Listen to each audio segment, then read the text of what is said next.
YCP ప్రభుత్వం మానవత్వానికి మారుపేరుగా నిలబడిందని రాష్ట్రంలో 3.95 లక్షల మంది చిరు వ్యాపారులకు 417.94 కోట్ల వడ్డీ లేని రుణాలు అందించిందని ముఖ్యమంత్రి జగన్మోహన్ రెడ్డి అన్నారు. గత 4.5 ఏళ్లలో గొప్ప అడుగులు పడ్డాయని, ఈ పథకం ద్వారా చిరు వ్యాపారులు 4 సార్లు లబ్ధి పొందారన్నారు.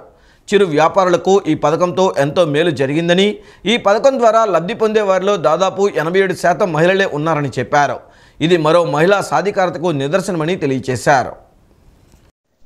రాష్ట్రంలో 8వ విడతలో జగనన్న తోడు పథకం కింద నిధులను ముఖ్యమంత్రి వైఎస్ జగన్మోహన్ రెడ్డి బటన్ నొక్కి విడుదల చేశారు. మొత్తం 431.58 కోట్లను లబ్ధిదారుల బ్యాంకు ఖాతాల్లో జమ చేశారు. ఈ సందర్భంగా సీఎం జగన్ మాట్లాడుతూ, జగనన్న తోడు ద్వారా 79.174% వరకు ఎస్సీ, ఎస్టీ, బీసీ మైనార్టీలకు లబ్ధి జరిగిందన్నారు. సామాజిక సాధికారతకు ఇది నిదర్శనమన్నారు. దేశంలోనే జగనన్న తోడు పథకం ఆదర్శంగా నిలిచిందని, మిగతా రాష్ట్రాలకు ఏపీ రోల్ మోడల్గా నిలిచిందన్నారు. వాలంటీర్ వ్యవస్థ ద్వారా ఇది సాధ్యమైందని పేర్కొన్నారు. ప్రతి అడుగులోనూ పారదర్శకంగా పాలన అందిస్తున్నామని తెలిపారు. చేయి పట్టుకొని నడిపిస్తూ మహిళా సాధికారత దిశగా అడుగులు వేస్తున్నామని, ఇంకా మంచి చేసే అవకాశం కలగాలని ఆకాంక్షించారు. పరిస్థితిపై ప్రతిపక్షాలు అసత్యాలు ప్రచారం చేస్తున్నాయని ఆర్థిక మంత్రి బుగ్గన రాజేంద్రనాథ్ రెడ్డి ఆగ్రహం వ్యక్తం చేశారు. ఏ ఆధారంగా ఏపీ ఆర్థిక పరిస్థితిపై ప్రతిపక్షాలు మాట్లాడుతున్నాయని ప్రశ్నించారు. అప్పులపై ఎల్లో మీడియా రాసేవన్నీ తప్పేనని స్పష్టం చేశారు. చంద్రబాబు ప్రతి ఊరికి వెళ్లి వైఎస్ఆర్సీపీ ఎమ్మెల్యేలకు పేర్లు పెడుతున్నారని, లోకేష్కు తాము పేరు పెట్టలేమా అని మండిపడ్డారు.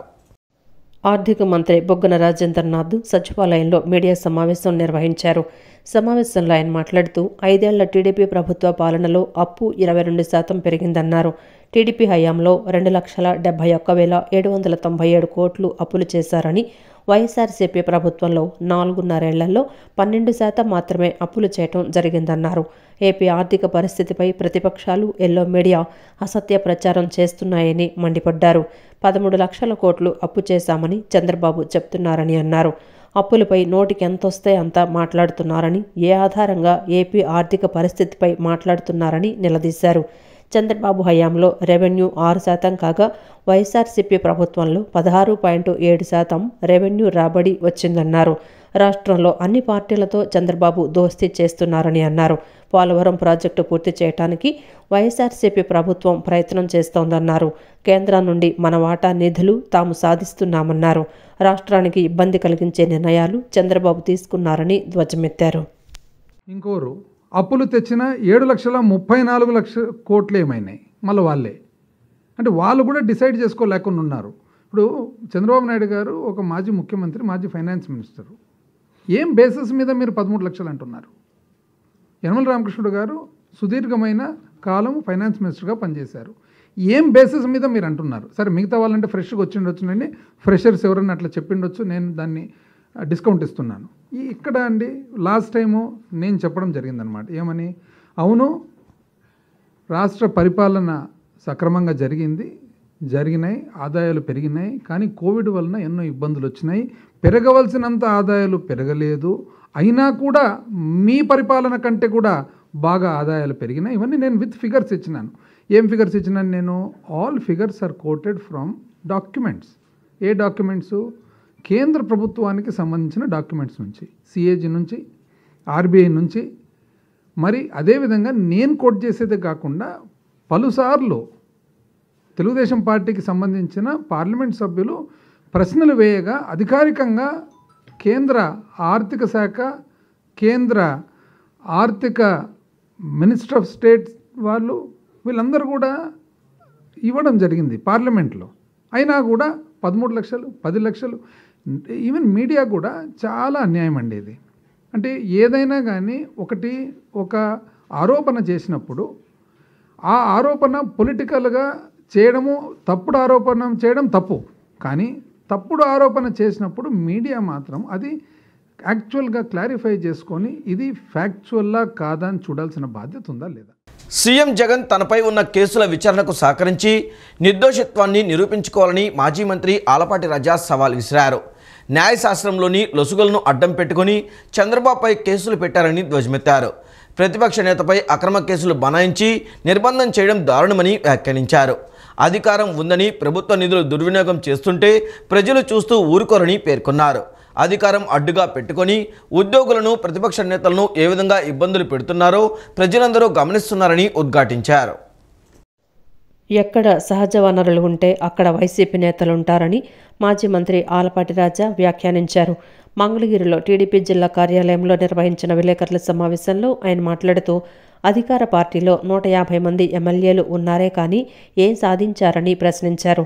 రాష్ట్రాన్ని అతలాకుతలం చేసి రావణ కాష్టంగా మార్చారని పేర్కొన్నారు. వైసీపీ విధానాలను అత్యున్నత న్యాయస్థానం ఎన్నిసార్లు తప్పు పట్టిందని ప్రశ్నించారు. చంద్రబాబు తప్పు చేశాడని నిరూపించటం మాజీ ముఖ్యమంత్రి వైఎస్ రాజశేఖర రెడ్డి వల్లే కాలేదని, 16 నెలలు జైల్లో ఉన్న సీఎం జగన్ వల్ల ఏమవుతుందని ఎద్దేవా చేశారు. సీఎం జగన్పై కేసులున్నా కోర్టుకు వెళ్లకుండా కాలయాపన చేస్తున్నారని ఆగ్రహం వ్యక్తం చేశారు. ముందు తనపైన ఉన్న కేసుల్లో నిర్దోషిత్వాన్ని నిరూపించుకోవాలని వ్యాఖ్యానించారు. అక్రమంగా కేసులు బనాయిస్తే దొంగవడు, దొంగ దొరకాలేడని పేర్కొన్నారు. మీరు అసలు ఏమి ఆలోచించి ఇలాంటి కేసులు పెడతా ఉన్నారు? దేనికి పెడతా ఉన్నారు? అంటే ఈ రోజున మీ నాయనే నిరూపించలేకపోయాడు. ఎన్నో కమిషన్లు వేసి ఎక్కడ కూడా అవినీతి మచ్చ అనేది అంటకుండా బయటకు వచ్చినటువంటి వ్యక్తి 15 సంవత్సరాలు ముఖ్యమంత్రిగా చేసి 15 సంవత్సరాల పైగా ప్రతిపక్ష నేతని ఈ రోజున మీరు ప్రజల్లో నమ్మించాలి, ప్రజల్లో ఏదో జరుగుతుందని చెప్పి భ్రమ కల్పించాలని చెప్పే ప్రయత్నం ఇంతకంటే దుర్మార్గం ఏముంటుందండి? ప్రజాస్వామ్యాన్ని అపహాస్యం చేస్తున్నటువంటి న్యాయశాస్త్రాన్నిలో ఉన్నటువంటి ప్రొసీజరల్ ఇర్రెగ్యులారిటీస్ని అడ్డం పెట్టుకొని మీరు నడుస్తున్నటువంటి నడత సామాన్య మానవుడికి ఒక అభద్రతాభావం కలిగే విధంగా మీ వ్యవహారం ఉంది. అదేవిధంగా రెండో కేసు మద్యం కేసు. ఏమిటండి మద్యం వరదలైపోతూ ఉంది. కల్తీ మద్యాన్ని అమ్ముతూ ఉన్నారు. కొన్ని వందల మంది చనిపోతూ ఉన్నారు. ఆరోగ్యం దెబ్బతింటూ ఉంది. అలాంటి మద్యాన్ని మీరు అమ్మిస్తూ బ్రూవరేజెస్ కార్పొరేషన్లో ప్రివిలేజ్ ఫీజుని ఇనిషియేట్ చేసే విషయంలో ముఖ్యమంత్రికి సంబంధం ఉందని చెప్పి ఒక పక్కన మంత్రి ఎవరి మీద అయితే మీరు బెయిల్కి ఆయన అప్లై చేసుకున్న దాంట్లో చాలా స్పష్టంగా అఫిడవిట్లో పొందుపరచడం జరిగింది. ఎంపీ కేశినేని నాని అవకాశవాది అయితే సీఎం జగన్ అరాచకవాది అని మాజీ మంత్రి నెట్టెం రఘురాం విమర్శించారు. ఓ అవకాశవాది అరాచకవాది పంచన చేరారని ఆగ్రహం వ్యక్తం చేశారు. కేశినేని నాని టీడీపీని వేయడం వల్ల ఎలాంటి నష్టం లేదన్నారు. ఆయన సహచరులు అనుచరులు టీడీపీలోనే ఉండిపోయారని తెలిపారు. వైకాపాలో నెలకొన్న గందరగోళ పరిస్థితులు సంక్షోభాన్ని చిన్నదిగా చేసి చూపేందుకే నానిని ఉపయోగించుకుంటున్నారని ఆరోపించారు. ఎంపీ కేశినేని నాని అవకాశవాది అయితే సీఎం జగన్ అరాచకవాది అని మాజీ మంత్రి నెట్టెం రఘురాం విమర్శించారు.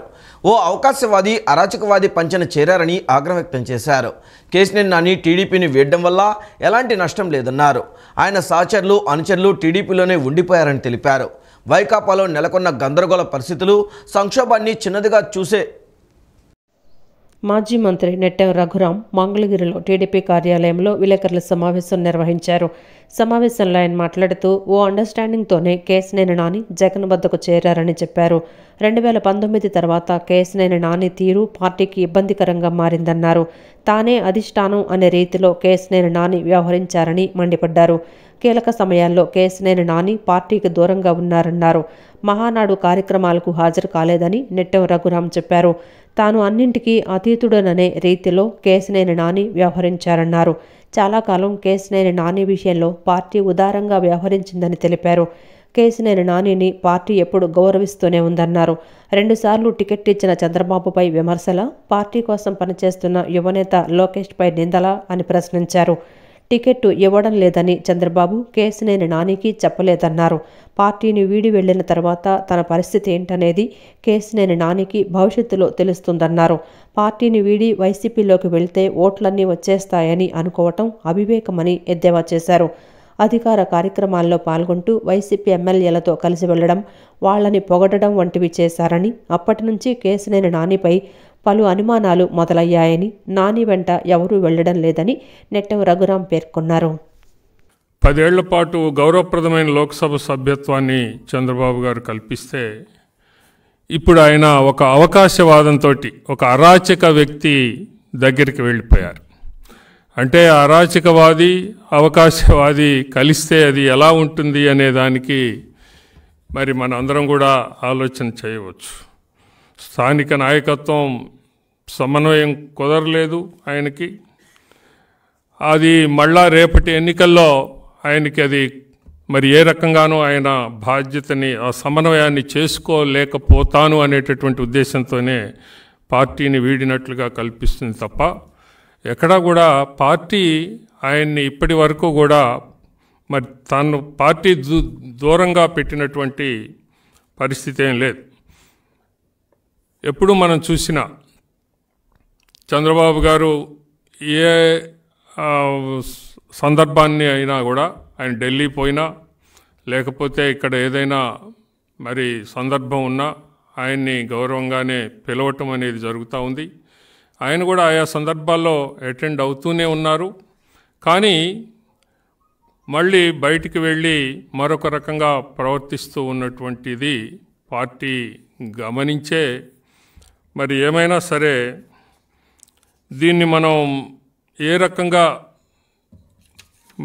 ఈ యొక్క పరిస్థితిని నివారించాలి అనేటటువంటి ఉద్దేశం తమ కుటుంబంలో దశాబ్దాలుగా సమస్యలు ఉన్నాయని ఎంపీ టికెట్ ఇచ్చి 2 సార్లు ఆదరించిన నందమూరి నారా కుటుంబాలను విమర్శించే స్థాయి కేశినేని నానికి లేదని టీడీపీ నాయకులు కేశినేని శివనాథ్ చిన్ని అన్నారు.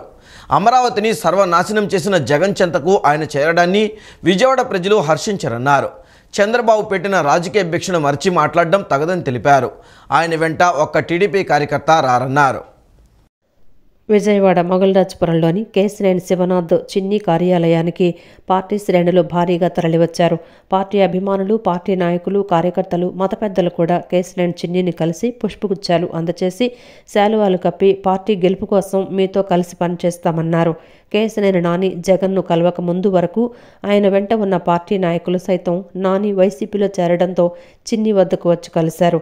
అందరం కలిసి పనిచేద్దామని, పార్టీ ఏ కార్యకర్తకు సీటు కేటాయిస్తే వారి గెలుపు కోసం కృషి చేద్దామని చిన్ని శ్రేణులకు చెప్పారు. అనంతరం కేశినేని చిన్ని మీడియాతో మాట్లాడుతూ ఎంపీ కేశినేని నాని ఎన్ని అంటున్నా 1999 నుంచి తానే సర్దుకుపోతూ వచ్చానని తెలిపారు. తమ కుటుంబంలో అప్పటి నుంచి కలహాలు ఉన్నాయని, వాటితో తెలుగుదేశం పార్టీకి అధినేత చంద్రబాబుకు సంబంధం ఏంటని ప్రశ్నించారు. అమరావతిని సర్వనాశనం చేసిన జగన్ చెంతకు నాని చేరడాన్ని విజయవాడ ప్రజలు హర్షించరన్నారు. చంద్రబాబు పెట్టిన రాజకీయ భిక్షను మరచి మాట్లాడటం తగదని, కుటుంబం, పార్టీ విషయాలు కలపకూడదని ఏ రోజు తాను మాట్లాడలేదన్నారు. యువగళం పాదయాత్రలో నారా లోకేష్ వెంట లక్షలాది మంది ప్రజలు, కార్యకర్తలు నడిచారని తెలిపారు. విజయవాడకు హెచ్సిఎల్ సహా ఎన్నో సంస్థలు వచ్చాయంటే దానికి ఆయనే కారణమన్నారు. ఎంతోమంది మహామహులు వీడినా టీడీపీకి ఏమీ కాలేదని, వచ్చేవాళ్లు వస్తూ ఉంటారు, పోయేవాళ్లు పోతుంటారని కేశినేని చిన్ని వ్యాఖ్యానించారు. ముఖ్యంగా ఎన్టీఆర్ జిల్లా ప్రజలు చాలా ఆగ్రహంగా ఉన్నారు. అందరూ అమరావతి కావాలని కోరుకుంటుంటే మీరు బ్లూ మీడియా ఎజెండాలో పడిపోయి 3 రాజధానులకు సపోర్ట్ చేసే విధంగా మాట్లాడారు. కాబట్టి ఎన్టీఆర్ జిల్లా ప్రజలు చాలా కోపంతో ఉండి మిమ్మల్ని క్షమించరు.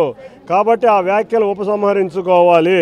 అంతేకాకుండా విజయవాడ నగరంలో చంద్రబాబు నాయుడు గారి పరిపాలనలో 2014-19లో 34 డబల్ రోడ్లు పడినాయి. కనకదుర్గమ్మ ఫ్లైఓవర్ వచ్చింది, బెన్ సర్కిల్ ఫ్లైఓవర్ వచ్చింది. ఇవన్నీ చంద్రబాబు నాయుడు గారు ఆధ్వర్యంలో జరిగిన అభివృద్ధి.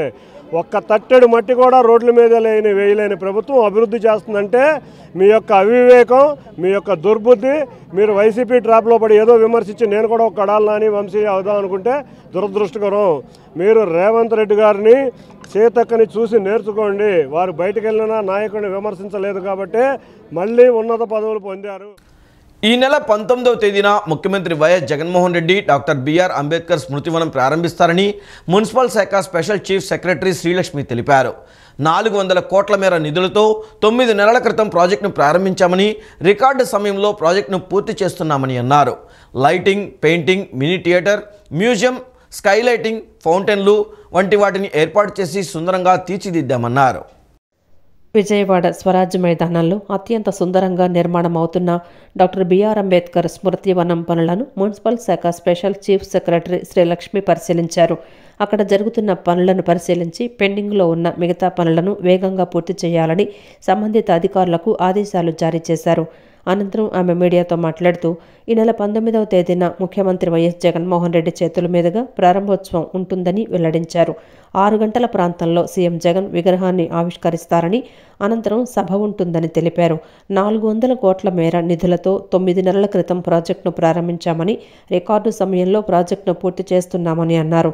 Lighting, painting, mini theatre, museum, sky lighting, ఫౌంటైన్లు, విగ్రహం ముందు వెనుక భాగాల్లో ఉద్యానవనాలతో సుందరీకరణ, భవనాలు, ప్రహరీ గోడల నిర్మాణం, లిఫ్ట్లు, వెహికల్ పార్కింగు, ఫుడ్ కోర్టు ఇలా ఎన్నో హంగులతో తీర్చిదిద్దుతున్నామన్నారు.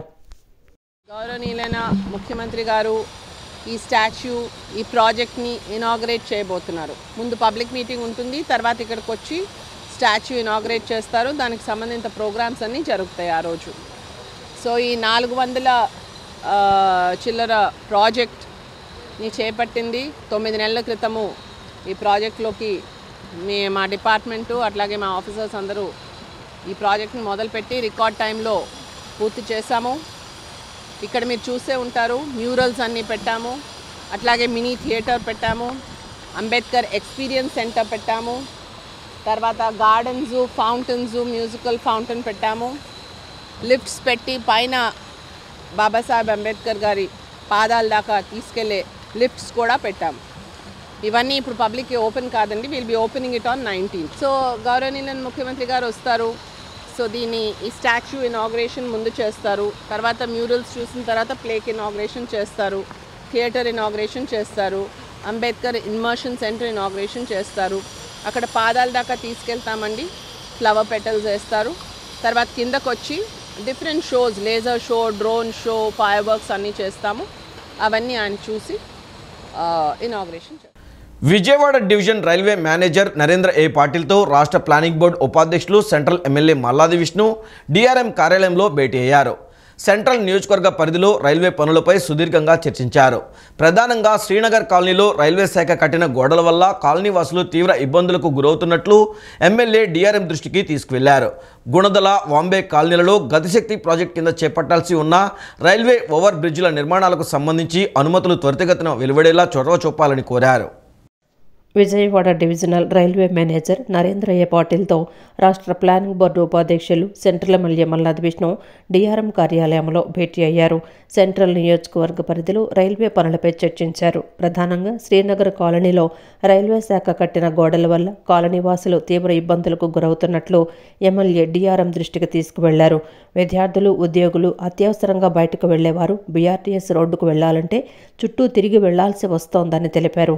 కనుక శ్రీనగర్ను సత్యనారాయణపురం రైల్వే కాలనీని కలిపే రహదారిని పునరుద్ధరించాలని కోరగా తానే స్వయంగా పరిశీలించి నిర్ణయం తీసుకుంటామని డిఆర్ఎం తెలియజేశారు. అనంతరం నియోజకవర్గంలో పలు పెండింగ్ పనులపై చర్చించారు. గుణదల, వాంబే కాలనీలలో గత శక్తి ప్రాజెక్టు కింద చేపట్టాల్సి ఉన్న రైల్వే ఓవర్ బ్రిడ్జిల నిర్మాణాలకు సంబంధించి అనుమతులు త్వరితగతిన వెలువడేలా చొరవ చూపాలని ఉన్నతాధికారులతో మాట్లాడాలని కోరగా డిఆర్ఎం సానుకూలంగా స్పందించినట్లు మల్లాది విష్ణు తెలిపారు. వైసీపీ పాలన మెచ్చి టీడీపీ సీనియర్ నాయకులు సైతం తమ పార్టీలో చేరుతున్నారని తూర్పు వైసీపీ ఇన్ఛార్జ్ దేవినేని అవినాష్ అన్నారు. 2024లో జరిగే ఎన్నికల్లో మరోసారి జగన్ ముఖ్యమంత్రి అవుతారని జోస్యం చెప్పారు. సంక్షేమం కోసమే 2,70,000 కోట్లు ప్రభుత్వం ఖర్చు చేసిందని అవినాష్ పేర్కొన్నారు. తూర్పు నియోజకవర్గ పరిధిలోని 17వ డివిజన్ పరిధిలో గడప గడపకు మీ అవినాష్ అన్న కార్యక్రమం జరిగింది. ఈ కార్యక్రమంలో తూర్పు వైసీపీ ఇన్ఛార్జి దేవినేని అవినాష్ పాల్గొని డివిజన్లో పలు ప్రాంతాల్లో పర్యటించారు. ఈ సందర్భంగా ఆయన మాట్లాడుతూ స్థానిక ప్రజానీకానికి ఇచ్చిన హామీలలో 95% పైగా అమలు చేస్తామని స్పష్టం చేశారు. ఎన్నికల లోపు ఉన్న సమస్యలను కూడా పరిష్కారం చేస్తామని హామీ ఇచ్చారు. 2024లో జరిగే ఎన్నికల్లో మరోసారి జగన్మోహన్ రెడ్డిని ముఖ్యమంత్రిని చేసుకుంటామని, తూర్పులో వైసీపీ జెండాను ఎగురవేస్తామని ధీమా వ్యక్తం చేశారు. వైసీపీ పార్టీ అధికారంలోకి వచ్చిన తర్వాతే తూర్పు నియోజకవర్గం పూర్తి స్థాయిలో అభివృద్ధి జరిగిందని పేర్కొన్నారు. క్రింది స్థాయి వారికి కూడా అన్ని పథకాలు అందుతున్నాయని చెప్పారు. జగన్మోహన్ రెడ్డి పాలన నచ్చి టీడీపీ సీనియర్ నాయకులు వైసీపీలోకి వస్తున్నారని, కేవలం సంక్షేమం కోసమే 2,70,000 కోట్లు ప్రభుత్వం ఖర్చు చేసిందని పునరుద్ఘాటించారు. 2,70,000 కోట్లు ఈరోజు జగన్మోహన్ రెడ్డి గారి ఒక నాయకత్వంలో ఈ రాష్ట్రంలో సంక్షేమ కార్యక్రమాలు అందజేస్తాం జరిగింది.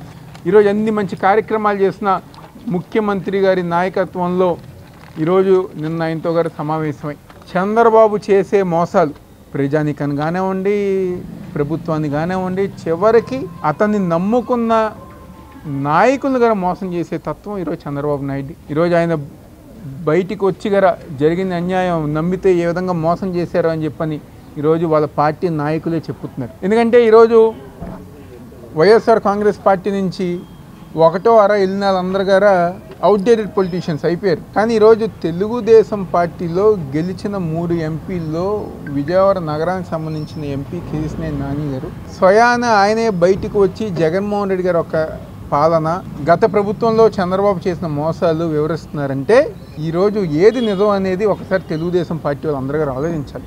ఏ విధంగా మీరు ఉన్నారనే తెలుగుదేశం పార్టీ వాళ్ళు ఆలోచించాలి. రాష్ట్ర ప్రజానికం ఎవరి పక్కన ఉన్నారని చెప్పి మీరు తెలుగుదేశం పార్టీ వాళ్ళు ఆలోచించాలి.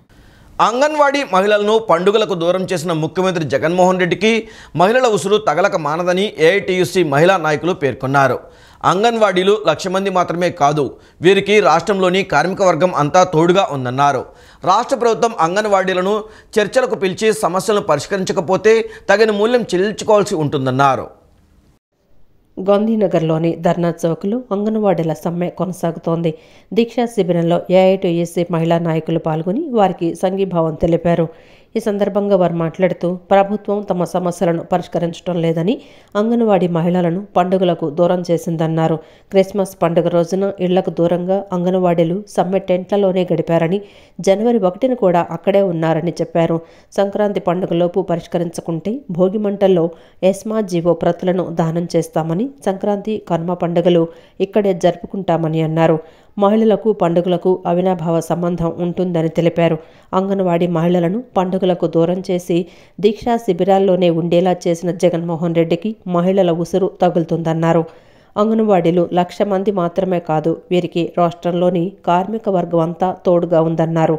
ఫిబ్రవరి 8న ఆశా వర్కర్ల చెలో విజయవాడ కార్యక్రమాన్ని నిర్వహిస్తున్నట్లు తెలిపారు. ఈ నెల 30, 31 తేదీలలో వివోఏలకు సంబంధించి చెలో విజయవాడ కార్యక్రమం, ఫిబ్రవరి 5న మెప్మా ఆర్పీలు చెలో విజయవాడ నిర్వహిస్తున్నామని అన్నారు. అప్పటి వరకు అంగన్వాడీలను ఇక్కడే ఉంచాలనుకుంటే ధర్నా చౌక్లో కార్మిక లోకమంతా ఏకమవుతుందన్నారు. ప్రభుత్వం స్పందించకపోతే తగిన మూల్యం చెల్లించుకోవాల్సి వస్తుందని హెచ్చరించారు.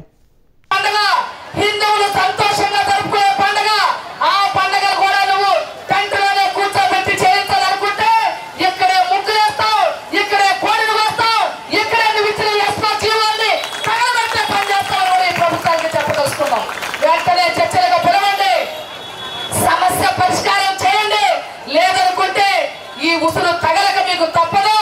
అంగన్వాడీలు 1,00,000 మందే కాదు, ఈరోజు రాష్ట్రంలో ఉన్నటువంటి కార్మిక వర్గం అంతా అంగన్వాడీలకు తోడుగా ఉంది. ఫిబ్రవరి 8వ తేదీన ఆశా వర్కర్ల చెలో విజయవాడ కార్యక్రమాన్ని నిర్వహిస్తా ఉన్నాం. ఈ నెల 30, 31వ తేదీ 2 రోజులు వివోఏలకు సంబంధించి చెలో విజయవాడ 2 రోజులుగా కూర్చోబోతా ఉన్నాం. అట్లాగే ఫిబ్రవరి 5వ తేదీన మెప్మా ఆర్పీలు చెలో విజయవాడ నిర్వహిస్తా ఉన్నాం. అప్పటి వరకు అంగన్వాడీలు ఎక్కడే ఉంచదలుచుకుంటే అంగన్వాడీలతో పాటు ఈ కార్మిక వర్గం అంతా కూడా ఇక్కడే మోహరించేటువంటి పని కూడా చేస్తాం. మున్సిపల్ కార్మికుల సమ్మె ఫలితంగా ప్రభుత్వం ప్రతి కార్మికుడికి 21,000 జీతం, పార్క్ వర్కర్స్, డ్రైవర్స్, క్లీనర్లకు జీతం 6,000 పెంచిందని ఏఐటీయూసీ నగర ప్రధాన కార్యదర్శి ఎం సాంబశివరావు తెలిపారు.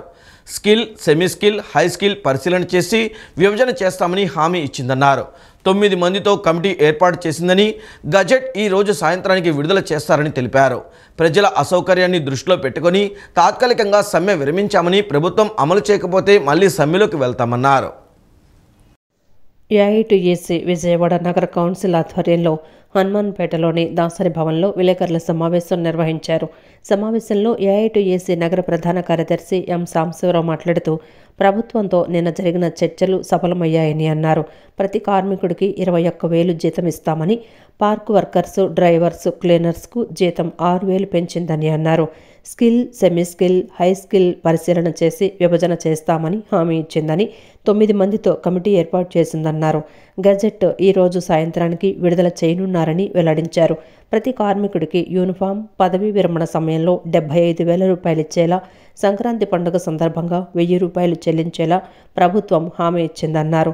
కార్మికుడు ఎవరైనా చనిపోతే మట్టి ఖర్చులకు 20,000 ఇచ్చేందుకు అంగీకరించారన్నారు. కోవిడ్ పండుగలను దృష్టిలో ఉంచుకొని ప్రజల అసౌకర్యాన్ని గుర్తించి ప్రభుత్వ విజ్ఞప్తి మేరకు తాత్కాలికంగా సమ్మె విరమించామని తెలిపారు. హామీని విస్మరిస్తే మళ్లీ సమ్మెకు వెళ్తామని స్పష్టం చేశారు. ఇవాళ మా ఉద్యోగ సంఘాలు కూడా జేఏసీ పరిశీలన చేసి వీటికి ఒక అంగీకారానికి వచ్చి ఈ డిమాండ్స్ అన్నీ కూడా మనకి అమలు చేయడానికి ప్రభుత్వం హామీ ఇచ్చిన ధర్మలా ఇవాళ రాష్ట్రంలో కోవిడ్ కేసులు పెరగటం జరుగుతుంది. ఈ కోవిడ్ని దృష్టిలో పెట్టుకొని అలాగే పండగల సందర్భంగా ప్రజలు ఈ దుర్గంధాలకి చెత్త చెదారం రోడ్ల మీద ఉండటం మూలంగా చాలా ఇబ్బందులు పడి అనారోగ్యాలకు పాలయ్యే పరిస్థితులు ఉన్న దృష్ట్యా మేము ప్రజల యొక్క సౌకర్యాలని వాటిని దృష్టిలో పెట్టుకుని ప్రభుత్వ విజ్ఞప్తి మేరకు బేషరతుగా మేము ఏంటంటే ఈ సమ్మెని తాత్కాలికంగా విరమించడం జరిగింది. మా డిమాండ్ల వీటిని ప్రభుత్వం బేఖాతరు చేస్తే మళ్ళీ సమ్మెలోకి వెళ్ళే పరిస్థితి ఉంది అని కూడా ప్రభుత్వానికి చెప్పాం. విజయవాడ మొగల్రాజపురంలోని పీబీ సిద్ధార్థ కళాశాలలో సంక్రాంతి పండుగ సంబరాలు ఘనంగా నిర్వహించారు.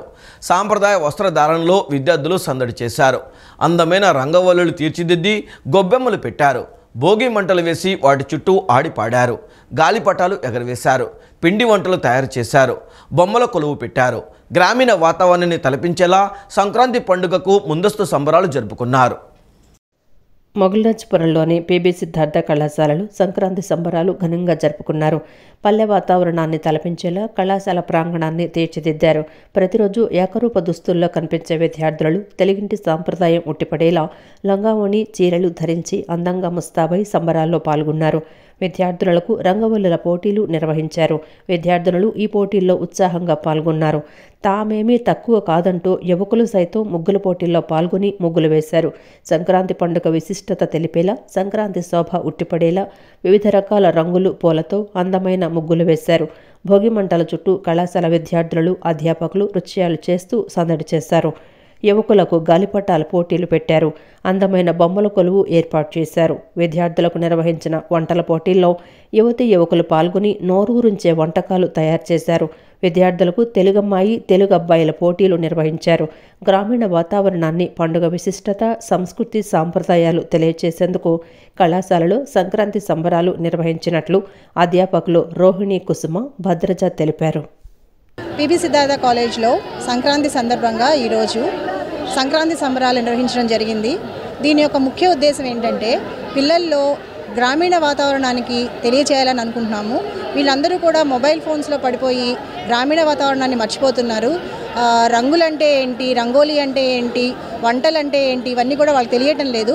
కాబట్టి ఈ పోటీలన్నీ వాళ్ళకి పెట్టి వాళ్ళల్లో సాంప్రదాయాన్ని, ఆచారాలని ఇంకా ముందుకు తీసుకెళ్లాలని చెప్పేసి మేము కోరుకుంటున్నాము. ఈ సందర్భంగా మేము పీబీ సిద్ధార్థ కాలేజ్లో రకరకాల క్లబ్బుల ఆధ్వర్యంలో రంగోలీ పోటీ పెట్టాము. తర్వాత కైట్ ఫ్లయింగ్ ఒకటి పెట్టాము. తెలుగు అమ్మాయి తెలుగు అబ్బాయి పోటీ పెట్టాము. వీటన్నిటి ద్వారా ఏంటంటే ఈ విద్యార్థుల్లో ఆచారాలని, వ్యవహారాలని ముందుకు తీసుకెళ్లాలని చెప్పేసి మేము కోరుకుంటున్నాము. ముందుగా అందరికీ సంక్రాంతి సందర్భంగా శుభాకాంక్షలు. మా కాలేజీలో పీబీ సిద్ధార్థలో ఈరోజు సంక్రాంతి సంబరాలని చెప్పేసి పెద్ద ఎత్తున మేము కార్యక్రమాన్ని నిర్వహించాము. నా పేరు భద్రజ, కంప్యూటర్ సైన్స్ డిపార్ట్మెంట్. మేము ఉమెన్ ఎంపవర్మెంట్ సెల్ తరపున, గుడ్ హ్యాబిట్స్ క్లబ్ తరపున, ఉమెన్స్ క్లబ్ తరపున ఈ కార్యక్రమాన్ని మేము నిర్వహిస్తున్నాము. ఈ సందర్భంగా మేము మా పిల్లలకి తెలుగు అమ్మాయి తెలుగు అబ్బాయి అనే పోటీలు, వంటకాలు, తర్వాత కైట్ ఫ్లయింగ్, రంగోలీ, ముగ్గుల పోటీలు, తర్వాత మెహందీ కాంపిటీషన్స్, తర్వాత బొమ్మల కొలువులు, ఇలాంటి ప్రోగ్రామ్స్ అన్నీ కూడా మేము ఈరోజు కాంపిటీషన్స్గా పెట్టడం జరిగింది. గడప గడపకు మీ అవినాష్ అన్న హామీ కార్యక్రమంను 14వ డివిజన్ పటమట అంబేద్కర్ నగర్ ప్రాంతంలో నిర్వహించారు. ఈ కార్యక్రమంలో వైసీపీ తూర్పు నియోజకవర్గ ఇన్ఛార్జ్ దేవినేని అవినాష్ బావా, వై సిద్ధార్థ, కార్పొరేటర్ చింతల సాంబయ్య వైసీపీ నాయకులతో కలిసి పర్యటించారు. ఈ సందర్భంగా ప్రజల సమస్యలు తెలుసుకోవడంతో పాటు ఈ 4.5 వైఎస్ఆర్ కాంగ్రెస్ పార్టీ ప్రభుత్వంలో చేపట్టిన సంక్షేమ అభివృద్ధి కార్యక్రమాల గురించి వివరించారు. అనంతరం సిద్ధార్థ మాట్లాడుతూ తాము గడప గడపకు కార్యక్రమంలో పర్యటించినప్పుడు జగన్ పాలనను మెచ్చుకుంటున్నారని చెప్పారు. జగన్మోహన్ రెడ్డి పాలన ప్రజలంతా సంతృప్తికరంగా ఉన్నారని, మళ్లీ జగన్మోహన్ రెడ్డి ముఖ్యమంత్రి కావాలని కోరుకుంటున్నారని తెలిపారు. రాబోయే ఎన్నికల్లో సీఎం జగన్ను మళ్లీ సీఎంగా గెలిపించుకోవడంతో పాటు తూర్పులో వైసీపీ జెండా ఎగరవేస్తామని ధీమా వ్యక్తం చేశారు. నల్లూరు సత్యనారాయణ నగర్లో గడప గడప ఎంతో ఘనంగా జరిగింది. మమ్మల్ని అందరూ కూడా చాలా ఆనందంగా ఆహ్వానిస్తున్నారు. మేము వాళ్ళ ప్రాబ్లమ్స్ కనుక్కోవడానికి వెళ్తే వాళ్ళు ఈ గవర్నమెంట్ పట్ల వాళ్ళ టోటల్ సాటిస్ఫాక్షన్ గురించి, వాళ్ళ సంపూర్ణ సంతృప్తి గురించి మాకు చెప్తున్నారు ఎంతో ఆనందంగా. అదేవిధంగా ఇక్కడ అవినాష్ గురించి కానీ, అవినాష్ ఎంతో అండగా నిలబడుతున్నాడని, ఏ చిన్న సమస్య వచ్చినా కానీ దాన్ని పరిష్కరించే విధానంగా చూస్తున్నారని అందరు చాలా ఆనందంగా, చాలా హ్యాపీగా ఉన్నారు. ఈసారి ఎట్టి పరిస్థితుల్లో అవినాష్ని కానీ వైసీపీని కానీ గెలిపించుకుంటామని చెప్తున్నారు.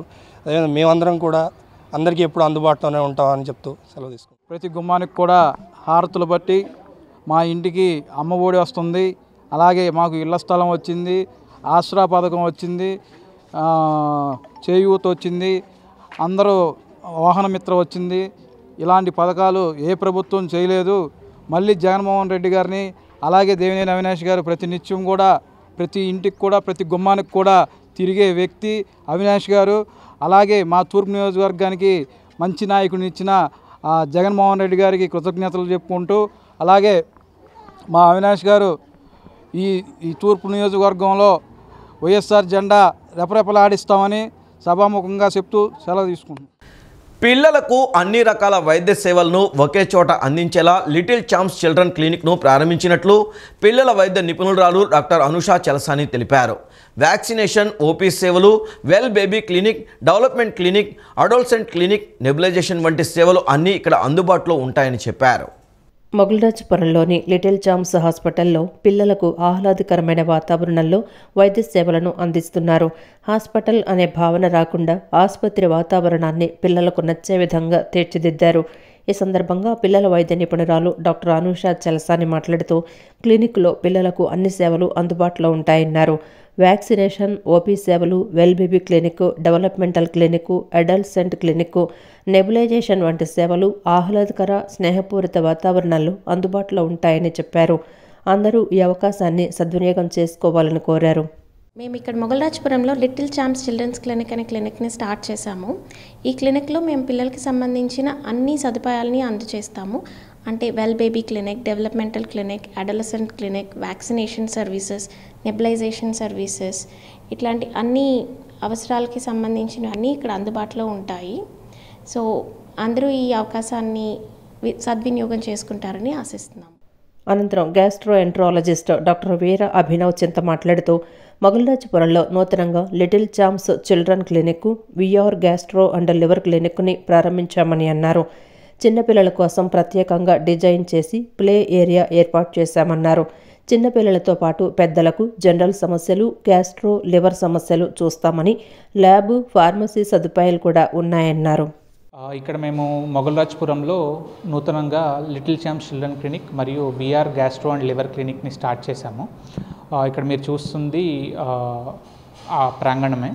ఇక్కడ మనము చిన్నపిల్లల కోసము చాలా బాగా డిజైన్ చేసి ఒక ప్లే ఏరియా వాటి వరకు మొత్తంగా డిజైన్ చేసి మనం ఈ క్లినిక్ అనేది స్టార్ట్ చేశాము. నెక్స్ట్ అలాగే ఇక్కడ మనకి చిన్నపిల్లలతో పాటు పెద్దవాళ్ళల్లో జనరల్ సమస్యలు, దాంతోపాటు గ్యాస్ట్రో సమస్యలు అండ్ లివర్ సమస్యలు ఏమున్నా కానీ ఇక్కడ చూడబడతాయి. ఇక్కడ మనకి ల్యాబ్ అండ్ ఫార్మసీ సదుపాయాలు కూడా ఉన్నాయి. సో అందరూ ఈ అవకాశాన్ని సద్వినియోగం చేసుకుంటారని భావిస్తున్నాను. విజయవాడ అరండల్పేటలోని బిగ్సీ షోరూంలో సరికొత్త ఫీచర్లతో కూడిన వివో X100 సిరీస్ మొబైల్ ఫోన్ను ఆవిష్కరించారు. జనసేన అధికార ప్రతినిధి పోతిన మహేష్ ఈ ఫోన్ను ఆవిష్కరించి తొలి కొనుగోలుదారుకు అందజేశారు. ఫోటోగ్రఫీ ఫీచర్లతో వివో X100 సిరీస్లో అద్భుతంగా ఉన్నాయని తెలిపారు. Vivo X100 series mobile phone ఆవిష్కరణ కార్యక్రమం ఏలూరు రోడ్డు అరండల్పేట మసీదు వీధిలోని బిగ్సీ షోరూంలో జరిగింది. ఈ కార్యక్రమానికి జనసేన పార్టీ అధికార ప్రతినిధి పోతిన మహేష్ ముఖ్య అతిథిగా విచ్చేశారు. మొబైల్ ఫోన్ ఆవిష్కరణ సందర్భంగా తొలుత షోరూం నిర్వాహకులు, వివో సంస్థ ప్రతినిధులు వినియోగదారులతో కలిసి కేక్ కట్ చేశారు. అనంతరం వివో X100 సిరీస్ మొబైల్ ఫోన్ను ఆవిష్కరించి మొదటి కొనుగోలుదారు మణిదీప్కు అందజేశారు. ఈ సందర్భంగా పోతిన మహేష్ మాట్లాడుతూ వివో X100 సిరీస్లోని కెమెరా ప్రత్యేకమైన ఫీచర్ అని, సన్లైట్ ఉన్నా లేకపోయినా అద్భుతమైన ఫోటోగ్రఫీ వస్తుందన్నారు. ఫోటోగ్రఫీ ఎంజాయ్ చేయాలనుకుంటే అత్యంత ఫ్రెండ్లీ యూజర్గా వాడుకోవచ్చని చెప్పారు. 3 వేరియంట్స్లో ఫోన్ను వినియోగదారులకు అందుబాటులోకి తెచ్చినట్లు తెలిపారు. ఇతర బ్రాండెడ్ ఫోన్లతో పోల్చుకుంటే ధర తక్కువని పేర్కొన్నారు. ఫోటోగ్రఫీ కనుక కావాలనుకుంటే అంటే సన్లైట్ ఉన్నా లేకపోయినా చీకట్లో అయినా సరే అద్భుతమైనటువంటి ఫోటోగ్రఫీ వస్తుంది. ఫోటోగ్రఫీ ఎంజాయ్ చేయాలి అని అనుకుంటే, ఫోటోగ్రఫీలో ఎవరికన్నా అనుభవం ఉంది అంటే వారు ఈ కెమెరాని అత్యంత ఫ్రెండ్లీ యూజర్గా వాడచ్చని కూడా నాకు తెలియజేశారు. ఇందులో ఉండేటువంటి ఈ కెమెరాలో వాడినటువంటి ఏదైతే మరి ఇందులో లెన్స్ కానీ అందులో ఉండేటువంటి పార్ట్స్ కానీ ప్రపంచంలో సోనీ కంపెనీ కన్నా పోటీ పడి క్వాలిటీలో అంత అద్భుతంగా ఉంటుంది అనేటువంటి మాట కూడా మరి వారు నాకు తెలియజేశారు. మరి ప్రైస్ కూడా నేను అడిగే ఎంత ఉంటుందండి అంటే, ఈ ఫోన్ కొనాలి అంటే అదర్ కంపెనీస్లో అయితే 1,50,000 1,60,000 ఉంటుంది. కానీ వివో మాత్రం సామాన్యులకి అందుబాటులోనే మా ఫోన్లు ఉంటాయి, మొదటి నుంచి తెలుసు కదా మీ అందరికీ. మరి ఈ ఫోన్ కూడా 90,000 రూపాయలకి 65,000 రూపాయలకి 2 వేరియంట్స్, మూడోది ఇంకొకటి 70,000 రూపాయలు 3 వేరియంట్స్లో తీసుకున్నాం. చాలా అద్భుతమైనటువంటి ఫోన్. అనంతరం సంస్థ ప్రతినిధి మాట్లాడుతూ వివో X100 సిరీస్లో కెమెరా అత్యద్భుతంగా ఉంటుందని తెలిపారు. ఈ మొబైల్తో ఫోటోగ్రఫీ అనుభూతిని పొందవచ్చని, మంచి మంచి ఫోటోలు తీయవచ్చని చెప్పారు. Today Vivo we are celebrating X100 series launch. Okay, ఇది ఒక ఫ్లాగ్షిప్ ప్రోడక్ట్ వివోలో అండ్ కెమెరా పరంగా కాన్ఫిగరేషన్స్ పరంగా it's a out standing performance. Okay, మీరు ఎందులో కూడా ప్రీవియస్గా ఉన్న డివైస్లో దేంట్లో కూడా మీరు ఎక్స్పీరియన్స్ చేయలేని ఫీచర్స్ వస్తాయి అండ్ ఎక్స్ట్రాడినరీ ఫోటోగ్రఫీ అనేది మీరు చూడొచ్చు దీంట్లో. Okay, any photo lovers, okay, next level photography అనేది మీ ఫోన్లో మీరు ఎక్స్పీరియన్స్ చేయాలి అనుకుంటే కనుక Vivo X100 is the best option. And we are very thankful that BigC collaborative together we are launching this product in the BigC store Vijayawada. And even సార్తో కూడా మేము లాంచ్ చేసినందుకు we are very happy and thank you everyone. ఈ వార్తలు ఇంతటితో సమాప్తం. నమస్కారం.